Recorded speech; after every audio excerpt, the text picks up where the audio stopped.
السلام علیکم ورحمۃ اللہ وبرکاتہ نحمدہ ونصلی علی رسولہ الکریم الحمدللہ. آج ہم اسٹوڈیو میں حاضر ہیں. میرا نام سید عرفان احمد ہے اور میرے ساتھ بہت ہی اسپیشل گیسٹ ہیں فہد خان. کیا حال ہے فہد؟ السلام علیکم ورحمۃ اللہ وبرکاتہ. الحمدللہ رب العالمین. آپ کی طبیعت کیسی ہے؟ الحمدللہ. فہد بھائی, آج ہم نے آپ کو زبردستی اسپاٹ لائٹ میں رکھا ہے آپ سے کچھ خاص باتیں پوچھنے کے لیے, کیونکہ پورے جو ہے ہمارے گروپ میں آپ مشہور ہیں کہ آپ اندر کی خبریں جو ہے بتا دیتے لوگوں کو اچھی نیت سے, لیکن آپ جو ہے بتا دیتے ہیں. تو قاسم بھائی کے کچھ ہمیں آپ خفیہ خوابوں کے بارے میں بتائیں اور ہمارے ناظرین کو بتائیں, جس سے جو ہے پہلی چیز کہ کچھ ایسے ہمارے ساتھی ہیں جو خوابوں پر تو یقین کرتے ہیں لیکن اس سے بڑھ کر اس بات پر یقین نہیں کرتے کہ قاسم بھائی امام المہدی. تو خوابوں سے کیسے ظاہر ہوتا ہے کہ قاسم بھائی امام المہدی ہے؟ دوسری بات, ان کے جو خفیہ خواب ہیں جو اس طرف اشارہ کرتے ہیں کہ یار یہ بات تو صرف امام المہدی کو پتا ہو سکتی. تو فہد پھر اب آپ بتائیں قاسم بھائی کے کچھ خفیہ خواب. بسم اللہ الرحمن الرحیم. جزاک اللہ عرفان بھائی. دیکھیں, خواب لیک کرنے کی بات نہیں ہوتی ہے. میں یہ اس کو ضروری سمجھتا ہوں کہ خواب جو ہے یہ امت تک پہنچنے چاہیے, اور کئی دفعہ ایسا ہوا کہ قاسم بھائی اجازت نہیں دیتے ہیں, لیکن ہمیں اللہ پاک نے جو سمجھنے کی توفیق دی ہے, ہمیں خوابوں میں اشارتاً بتایا گیا ہے, تو ہماری کوشش ہوتی ہے کہ امت جو ہے وہ خیر خواہی کی طرف جائے اور حق کو پہچاننے والی بن جائے. اب لوگ یہ پوچھتے ہیں ایسی کیا وجہ آپ لوگ محمد قاسم بن عبد الکریم صاحب کو امام المہدی کہتے ہیں؟ تو محمد قاسم بن عبد الکریم صاحب نے جب شروع میں اپنے یہ خواب شیئر کر دیے تھے, بعد میں انہوں نے پرائیویٹ کر دیا. وہ انہیں ظاہر ہے اتنی نالج نہیں تھی حدیثوں کی کہ میرے خواب امام المہدی کی طرف جا رہے ہیں. تو جب لوگوں کو پتہ چل گئی, پھر ان کے توسل سے اللہ پاک نے ہمارے تک باتیں پہنچا دی. تو کچھ خواب ایسے ہیں جیسے بہت سارے لوگ, اور یہ کوئی خلاف شریعہ خواب نہیں ہے, یہ ایسے خواب ہے کہ راز کی باتیں ہیں جو اللہ پاک نے محمد قاسم بن عبد الکریم صاحب کو بتا دی. اور مجھے تو ایسا لگتا ہے کہ وجہ اس لیے بتانے کے لیے کہ لوگ پہچان جائیں کہ سید محمد قاسم بن عبد الکریم صاحب کون ہے. جی بالفرض پہلا ایک خواب میں ان کا شیئر کر دوں کہ اصحاب کہف کی تعداد قرآن میں کیا آتا ہے. اگر آپ سورہ کہف کا ترجمہ پڑھیں یا سنیں, مفہوماً بتا رہا ہوں کہ اللہ سبحانہ و تعالیٰ اور کچھ لوگوں کے سوا کسی کو نہیں معلوم. تو میرا یہ سوال ہے, محمد قاسم بن عبد الکریم صاحب کو کیسے معلوم ہے؟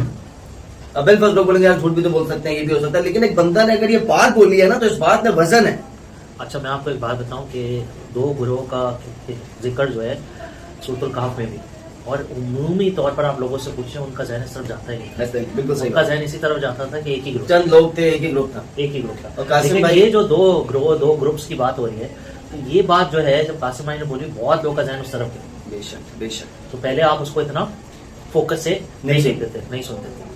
جی. اب قاسم بھائی یہی فرماتے ہیں کہ وہ دو گروہ تھے, اور ایک گروہ میں, اب وہ اس کوانٹٹی میں کنفیوز ہوتے ہیں, تھے تو وہ ٹوٹل 11 کی تعداد تھی اور ان کا ایک کتا تھا ساتھ میں, لیکن وہ اب اس میں تھوڑا سا کنفیوز ہے. یہ شاید اللہ والا, مجھے ایسا لگتا ہے شاید وہ جان بوجھ کے چھپاتے ہوں کہ ایکچوئل تعداد نہ پتہ چل جائے, یا پراپر میں اس طرف منظر عام پہ نہ آ جاؤں. مجھے پرسنلی ایسا لگتا ہے, میرا غلطی کا امکان ہے, یہ میری اپنی سوچ ہے.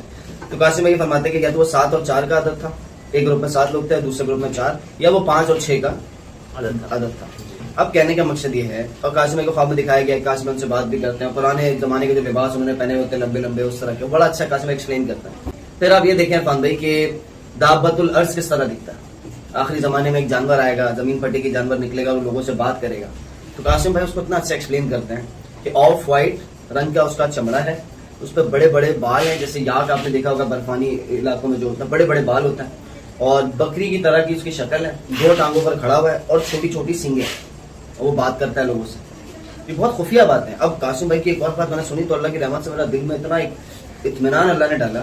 قاسم نے فرمایا جب اللہ سبحانہ و تعالیٰ بات کرتا ہے تو کوئی بریک نہیں آتا بیچ میں, اور یہ بات بالکل سالڈ ہے. اور نہ سانس لینے کا وہ محسوس ہوتا ہے, بریک آنا, ہم بات کرتے ہیں نا تو بریک اس لیے آتا ہے کہ ہم سانس لے رہے ہیں. اللہ کو سانس لینے کی کیا ضرورت ہے, وہ تو بادشاہوں کا بادشاہ ہے. یہ کتنی سالڈ دلیل ہے ان کی کہ ان کے خواب بے شک اللہ رب العزت کی طرف سے. اور آپ یہ دیکھیں کہ ان کو محسوس کدھر ہوتا ہے کہ آواز کدھر آ رہی ہے, ان کے بالکل دماغ کے سینٹر میں. وہ فیل یہاں پہ بات ہے کہ جو شہرک بھی انہوں نے کچھ خواب میں بتایا اور دماغ کے سینٹر میں بتایا, شہرک اصل میں ایکسٹینڈ ہو کر دماغ کے بیچ میں ہی جاتا ہے. اللہ سبحان اللہ, یہ میڈیکل سائنس ہے کہ بیچ میں جاتی ہے. ٹھیک ہے, تو آپ دیکھیں کیسے انہوں نے ایکوریٹلی بتایا کہ وہ شخص جس کا خود اتنا مطالعہ نہیں ہے, خواب اس کا ذریعہ ایجوکیشن, یہ ہوتی ہے سوچنے کی بات ہے. اللہ پاک کی طرف سے ایک سالڈ دلیل ہوتی ہے. اچھا آپ یہ دیکھیں, اچھا کچھ لوگ ہوتے ہیں وہ کہتے ہیں یار یہ تو دنیا دار آدمی, اس کو نالج ہی نہیں ہے. جب انہوں نے دیکھ لیا اتنے سالڈ خواب آ رہا ہے, اتنی زبردست باتیں کر رہا ہے, پھر کہتے ہیں ایسے 40 سال کی عمر تک اکٹھا کیے ہوں گے حدیثیں, اور سوچا ہوگا, پھر اپنے آپ کو مہدی کے منصب پر لانے کی کوشش کی. کیا باتیں کرتے ہیں. کسی انسان میں بھی یہ ہو ہی نہیں سکتا کہ بغیر غلطی کی ایسے چیزیں بیان کرے سوائے اللہ سبحانہ تعالیٰ کی طرف سے. بے شک 40 سال کا انسان 4000 سال بھی لگ جائے تب بھی فیوچر کو پریڈکٹ نہیں کر سکتا. قاسم بھائی کا خواب ہے یار. اللہ سبحانہ و تعالیٰ نے فرمایا قاسم پورا یہ انسان جنات چرند پرند مفہوم بتا رہا ہوں کہ تمام مخلوقات مل بھی جائے نا تو قرآن کی ایک آیت نہیں بنا سکتا. اسی طرح یہ انسان جنات چرند پرند سب تمام مخلوقات مل بھی جائے تو آپ کا ایک خواب نہیں بنا سکتے. یہ اللہ رب العزت کی طرف اللہ رب العزت کی طرف سے. سبحان اللہ. اس میں جو ہے اب آپ مجھے ایک بات بتائیں جی حجر اسود کی حقیقت کیا ہے؟ جی یہ اتنی خوبصورت بات قاسم بھائی نے کہی یار. مطلب حجر اسود قاسم بھائی کہتا ہے, یہ بھی قاسم بھائی شاید فرمایا تھا کہ جب میں پہلی دفعہ عمرہ کرنے گیا تو میں نے اس وقت جو حجر اسود کے پتھر دیکھے نا تو مجھے اس وقت ریئلائز ہوا یہ تو وہ پتھر ہے جو میں نے اللہ کا عرش دیکھا ہے, یہ اس کے پیسز ہیں. سبحان اللہ. کیونکہ کہنے کا مقصد ہے ہم نے کیا سنا تھا جنت کا پتھر ہے. تو نبی اکرم صلی اللہ علیہ وسلم نے اس کو چوما کیوں؟ کیونکہ یہ بات حضرت عمر فاروق رضی اللہ تعالیٰ عنہ سے بھی حضرت نہیں ہوئی. انہوں نے ایک دفعہ حجر اسود کے مخاطب کر کے فرمایا تھا مفہوم بتا رہا ہوں کہ اگر میرے نبی نے آپ کو نہیں چوما ہوتا میں کبھی نہیں چومتا. ایک پتھر کو کیوں چومیں گے؟ کیونکہ دیکھیں ریاض الجنہ بھی تو جنت کا ٹکڑا ہے, اس کو تو کبھی نہیں چوما. جب آپ طواف شروع کرتے ہیں تو آپ حجر اسود کو بوسہ دیتے ہیں, آپ دور سے استلام کر لیتے ہیں. تو یہ بیسیکلی آپ اللہ کے عرش کو اشارہ کرتے ہوئے آپ شروع کرتے ہیں. یار میں بہت گہری بات جھوم جاتا ہے آدمی یار. اتنا اللہ نے بہترین نبی اکرم صلی اللہ علیہ وسلم نے چوما ہی اس لیے تھا نا, انہیں پتا ہوگا وہ تو ملاقات کر کے آئے تھے معراج کے موقع پر. سبحان اللہ و بحمدہ سبحان اللہ العظیم. پھر قاسم بھائی فرماتے ہیں جو اللہ پاک جب ہم کلام ہوتا ہے تو جو اوپر سے نور آتا ہے نا عرش کے اوپر سے, قاسم بھائی نے جو فرمایا تھا وہ انہوں نے بڑی زبردست فرمایا. جو وائٹ لائٹ اتنی تیز وائٹ لائٹ ہوتی ہے کہ ہم نارمل دیکھیں تو ہماری آنکھیں نا وہ ہو جائیں خیرہ ہو جائیں. بالکل میں اپنے ریکارڈنگ میں بتا رہا ہوں, لیکن وہ اتنی خوبصورت لائٹ ہوتی ہے کہ بندہ بس دیکھتا ہی رہا اللہ کے اس نور کو. اور اگر آپ سورہ نور کا ترجمہ پڑھیں یا سنیں نا وہ اتنا خوبصورت مفہوماً بتا رہا ہوں. اللہ سبحانہ و تعالیٰ فرماتا ہے کہ گویا ایک تاک ہے اور اس کے اندر چراغ ہے, چراغ ایک قندیل میں ہے. مفہوماً بتا رہا ہوں, اللہ کمیش معاف فرمائے. اور اس میں اتنا مبارک تیل جلایا جاتا ہے جو آگ لگے یا نہ لگے مگر جلنے کو تیار ہے. نور علی نور, روشنی پر روشنی ہے. یار یہ بڑی قاسم بھائی کو جو لوگ ملامت کرتے ہیں, میں خدا کا واسطہ دے کر بولتا ہوں یہ کام نہیں کرو, بہت نقصان اٹھاؤ گے. میں بتا رہا ہوں کیونکہ اچھا قاسم بھائی کی ایک اور بات بڑی زبردست, ان سے میں نے پرسنل میں پوچھا تھا کہ وہ میدان حشر والے معاملات کس طرح ہوتے. قاسم بھائی نے ایک بات بولی. دیکھیں قاسم بھائی آج کے زمانے سے اپنے ذہن کے حساب سے بولتا ہے, لیکن اللہ پاک نے اتنی سمجھ دی ہوئی ہے. نبی اکرم صلی اللہ علیہ وسلم کی جو تعلیمات اللہ پاک نے ہم تک پہنچائی, اللہ کی بڑی رحمت ہے. وہ چیزیں ایسے آپس میں میچ کرتی ہیں. قاسم بھائی نے کیا فرمایا, انہوں نے فرمایا کہ میں پودے کی طرح اٹھتا ہوں اور ہر بندہ پودے کی طرح نکلتا ہے. جو نیک پرہیزگار ہوتا ہے اس کا لباس ہوتا ہے, اور جس کا جو گناہگار ہوتا ہے وہ بہت زیادہ زنجیروں میں جکڑا ہوا عذاب کی کیفیت میں ہوتا ہے. اب ایک بات ہے, ایک حدیث میں نے غالباً سنی تھی, اللہ کا بھی معاف فرمائے, کہ نبی اکرم صلی اللہ علیہ وسلم فرمایا کچھ لوگ اٹھیں گے اور وہ منہ کے بل چل کے جائیں گے. تو صحابہ نے اس وقت پوچھا تھا اللہ کا بھی معاف فرمائے کہ منہ کے بل کیسے جایا جا سکتا ہے. تو نبی اکرم صلی اللہ علیہ وسلم نے فرمایا جو پیروں کے بل چلانے کے قابل ہے نا, اللہ سبحانہ و تعالیٰ جو پیروں کے بل چلا سکتا ہے منہ کے بل بھی چلائے گا. قاسم بھائی نے کیا دیکھا, منہ ہم کھولتے بند کرتے ہیں اس طرح بندہ چل کے جاتا ہے. اللہ اکبر. اور قاسم بھائی کی ایک اور بات ہے, میں تھوڑا سا کٹ کروں گا کیونکہ بات پیچھے رہ جائے گی, کہ فہد بھائی یہ جو پک کر نکلنے والی بات ہے نا, آپ یہی کتنی حیران کن بات ہے کہ ایک حدیث ہے جس میں اس کا ذکر ہے, کتنی چھپی ہوئی بات ہے. اللہ تعالیٰ نے اس کی تصدیق بھی کر دی نبی علیہ السلام کے کلام سے کہ ایسے ہی ہوگا. اور عمومی طور پر جو لوگ باز کرتے ہیں پگنے کی بات کو ذکر نہیں کرتے, سبحان اللہ, نہیں ذکر کرتے. اور حدیث میں کیا ہے کہ بارش ہوں گی, بارش ہوں گی, پھر کیا ہوگا, ساری مخلوق پک کر نکلے گی, اگ کر نکلے گی. اور یہ قاسم بھائی کا خواب ہے. آپ دیکھیں ویسے کوئی ایسے واضح نہیں کرتا, کتنے قیامت کا منظر پیش کرتے ہیں, اور دوسری طرف ایک اور ان کا خواب یہ ہے کہ وہ جب دیکھتے ہیں کہ ہلکی ہلکی بارش ہو رہی ہے, بہت خوبصورت منظر ہوتا ہے. تو یہ بارش والی چیز بھی اسی حدیث میں کہ پہلے بارش ہوں گی اور پھر لوگ کیا کریں گے, اگ کر نکلیں گے. اور آپ دیکھیے کہ حدیث میں چھپی ہوئی باتیں انسان پڑھے ہوئی تو اس کو جو ہے آگے چلا جاتا ہے, کیونکہ لوگ اس کو بیان نہیں کرتے. لیکن حدیث میں چاہوں گا آپ ویورز کے لیے وہ حدیث کا نمبر بھی رکھیں سامنے, تو آپ یہ دیکھیں کتنی زبردست بات. ایک اور بات قاسم بھائی نے, دیکھیں انہوں نے اپنے سمجھ کے حساب سے بولی نا, میں جو بات کہہ رہا تھا, ہمیں اللہ پاک نے توفیق دی کہ نبی اکرم صلی اللہ علیہ وسلم کی تعلیمات جو علماء کرام کے ذریعے جو بیانات ہم نے اللہ نے سننے کی توفیق دی ہے.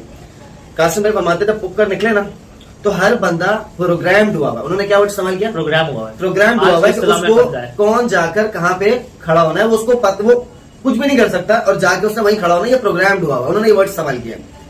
اور ہم نے کیا سنا کہ انسان کے ہاتھ گواہی دیں گے, پیر گواہی دیں گے, انسان کے اپنے اختیار میں کچھ بھی نہیں ہوگا کہ یا اللہ مجھ سے یہ گناہ کرواتا تھا, یا اللہ یہ مجھ سے یہ کرواتا تھا.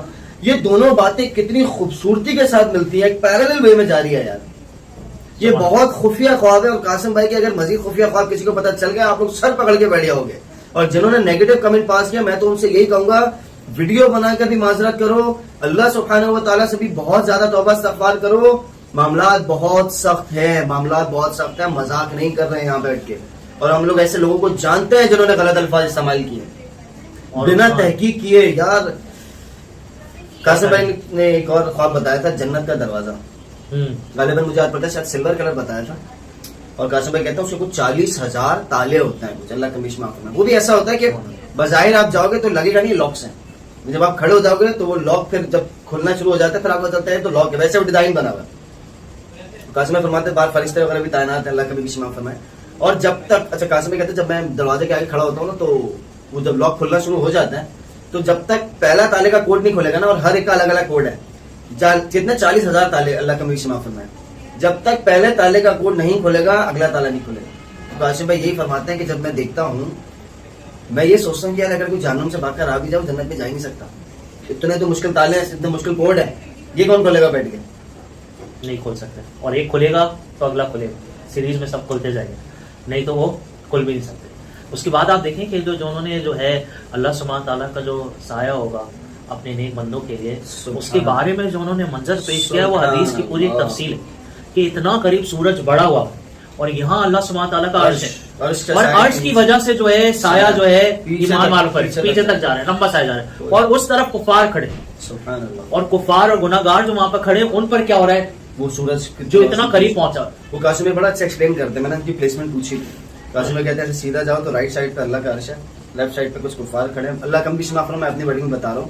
اور رائٹ سائڈ سے غالباً جنت کا دروازہ نکلتا ہے, لیفٹ سائڈ سے جہنم کا دروازہ نکلتا ہے, بیچ میں ایک چوڑی دیوار ہے, جنت اور جہنم کے بیچ میں ایک وائٹ کلر کی چوڑی دیوار ہے. سبحان اللہ. اور کچھ لوگ ہیں جو دیوار کے اوپر بیٹھے ہیں.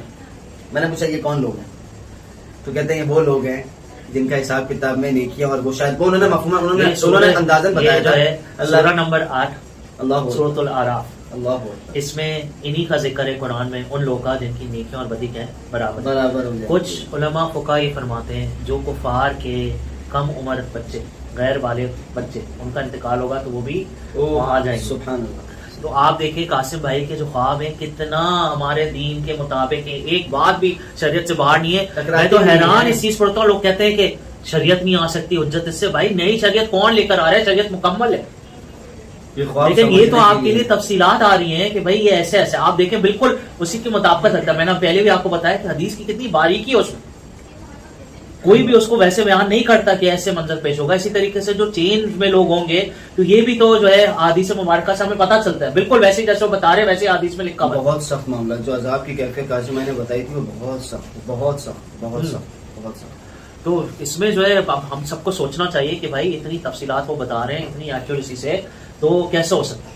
پوری بات تو بتانے کی اجازت نہیں ہے, لیکن میں چلے آپ کو اتنا اشارتاً بتا دیتا ہوں کہ جو اللہ کے عرش کے سائے کے نیچے سے لوگ ہوں گے ان کے لیے باقاعدہ انتظام ہوتا ہے کھانے پینے کا, اور سوئیاں غالباً. میں آپ کو عجیب بات بتاؤں کہ یہ تک حدیث میں یہ تک بتایا گیا ہے کہ پہلا کھانا ان کا کیا ہوگا, اللہ مچھلی کے لیور کا ہوگا حدیث میں. سبحان اللہ. تو اس میں کیا ہے کہ جو وہ بتاتے ہیں نا خواب کا منظر کے دسترخوان بیچتے ہوئے دیکھتے ہیں اور کھانا لگنا شروع ہو جاتا ہے, وہ ساری چیزیں حدیث مبارکہ میں بھی بتائی گئی. اب بالفرض لوگ یہ کہیں گے کہ بھائی یہ تو پھر حدیث پڑھ کے انہوں نے بنا لی. ہاں آپ دیکھیں کہ جو بھائی اگر حدیثیں پڑھ کر بناتے ہیں تو اتنی جو چھپی ہوئی چیزیں باریکیاں وہ کون بنا سکتا تھا. دوسری چیز یہ ان کی ایکسپلینیشن ہے جو سمجھ میں آتی ہے بات, اور وہ ان کی اپنی مطلب اپنی آج کے زمانے کے حساب سے ہم نے بولا پروگرامڈ ہوتے ہیں وہ قاسم کے الفاظ تھے, لیکن حدیث میں ملتے جلتے الفاظ ہے. تو یہ انہوں نے ایک اور تشبیہ دے کر فرمایا کہ جو بھائی بلی جب واپس آتی ہے شام کو تو اس کے بچے اس کی طرف بھاگتے ہوئے جاتے ہیں. اللہ صحیح بات, اس کے بچے اس کی طرف بھاگتے ہوئے جاتے ہیں. تو تشبیہ دے کر انہوں نے سمجھایا نا, مثال دے کر. اسی طریقے سے آپ یہ دیکھیں کہ جو آپ پوچھ رہے تھے سوال, بھائی ہمیں تو پتہ ہے کہ اللہ سبحانہ تعالیٰ کو نہ نیند آتی ہے, نہ اونگ آتی ہے, نہ تکتے ہیں, تو یہ ساری چیزیں ہمیں اللہ سبحانہ تعالیٰ کی پتہ ہے, لیکن آج تک کسی نے اس انداز میں یہ نہیں بتایا کہ خواب میں انہوں نے ایسا دیکھا ہے. تو جب انہوں نے بتایا تو جس کو ماننا ہے, اللہ سبحانہ تعالیٰ نے ہر کسی کے لیے کھول کر رکھا ہے, جس کو ماننا ہے وہ کہتا ہے یہ تو میرے ذہن میں یہ خواب آج تک پہنچنے کے بعد آپ کے اوپر حجت اور زیادہ ہو جاتی ہے کہ اب اور زیادہ ڈیٹیل خواب آپ تک پہنچ گئے ہیں, لہٰذا آپ کو چاہیے کہ اللہ سبحانہ و تعالیٰ سے بہت زیادہ دعا کریں. بس ایک آخری بات کرتا ہوں پھر اس پہ وائنڈ اپ کرتے ہیں. میں نے قاسم بھائی سے پوچھا کہ حوض کوثر دیکھا ہے آپ؟ قاسم میں نے کہا ہاں میں نے نہریں دیکھی ہیں. میں نے کیا پوچھا,